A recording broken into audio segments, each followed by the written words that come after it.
afternoon. Please introduce yourself to the court. Hi, my name's Ash DeRosa.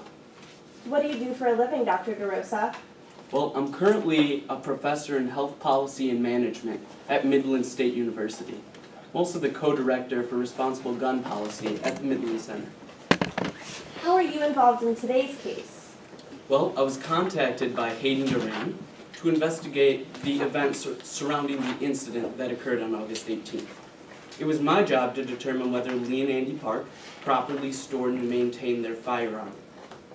Before we talk about your conclusions, Dr. DeRosa, let's talk about your qualifications that you have to come to those conclusions. What education have you received?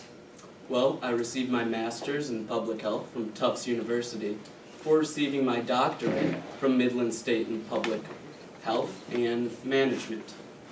My graduate training included advanced research methods and statistical analysis, and I also ran numerous studies on gun violence and its prevention in my 21 years of research. And are you published in your field? Absolutely. I've published over 30 articles in peer-reviewed scientific journals, including the National Pediatric Policy Journal. Have you been retained as an expert in any previous cases? Yes. I've been retained as an expert in 15 cases previous to this, and been asked to testify in 3 other cases. In this specific case, Dr. DeRosa, what information did you use to come to your conclusions? Well, along with my research on the different methods of properly storing and maintaining a firearm, and my personal knowledge on the topic, I also examined multiple witness statements and hard physical evidence from the scene on August 18th. You mentioned that you looked at witness statements. Did you get a chance to conduct any interviews? I did not need to conduct any interviews, as my research only needed to examine the Parks' home, their safe, and different things that I could easily do without conducting interviews. Did you examine the Parks safe? I was unable to examine the Parks' safe because they moved from their home shortly after the incident. However, I am aware with the make and model that the Parks owned, and the official police crime scene report indicated that there was nothing to differentiate the Parks safe from the make and model that I am aware of. Although you didn't examine the Parks safe, do you still feel like you had sufficient facts and data when coming to your conclusions? Absolutely. Did you use reliable principles and methods?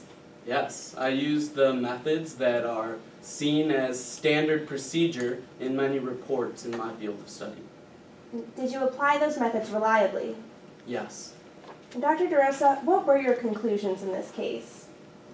I concluded after my research that Lee and Andy Park, in storing and maintaining their firearm, did not do enough to stop the incident that occurred on August 18th. Lee and Andy Park made 3 major errors in the storage of their firearm. First, the creation of a written combination to their safe.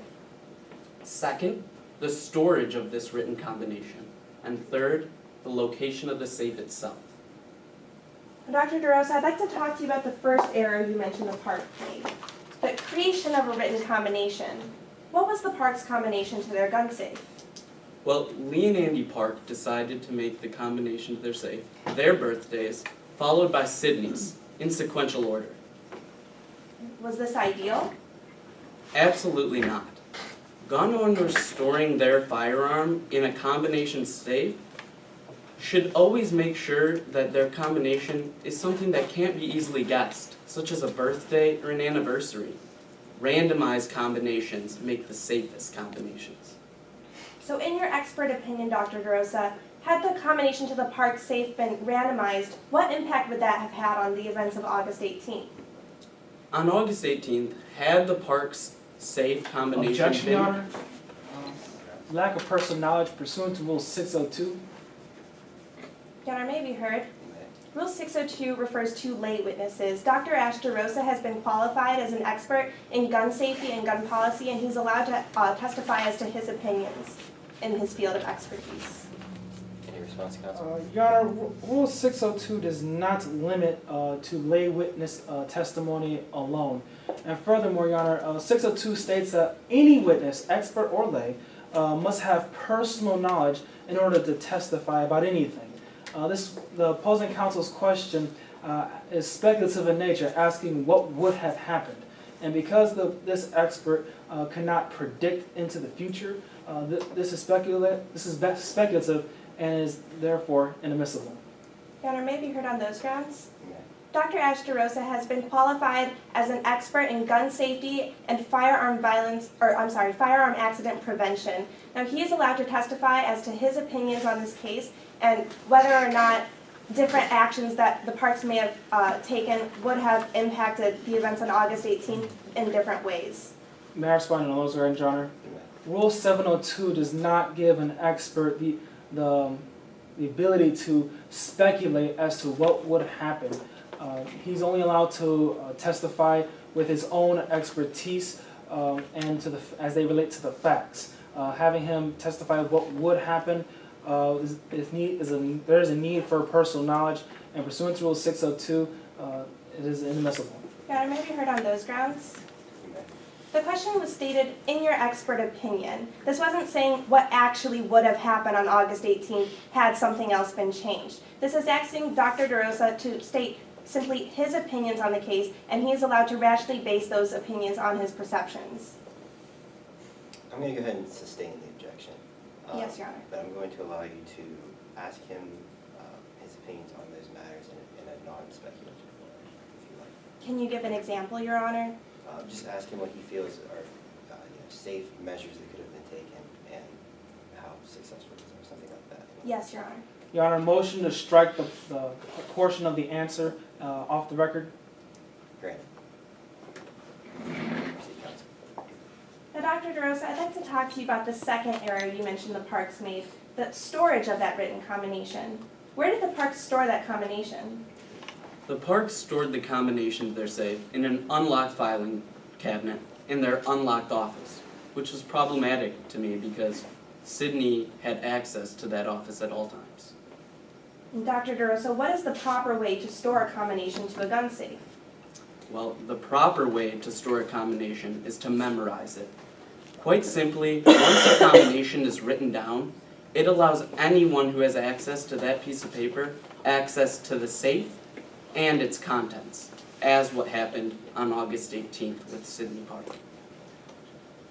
And Dr. DeRosa, I'd like to talk to you about the third error you mentioned the parks made, the storage of their gun safe.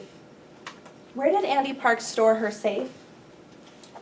The park's safe was stored inside their bedroom, which was accessible to Sydney at all times also.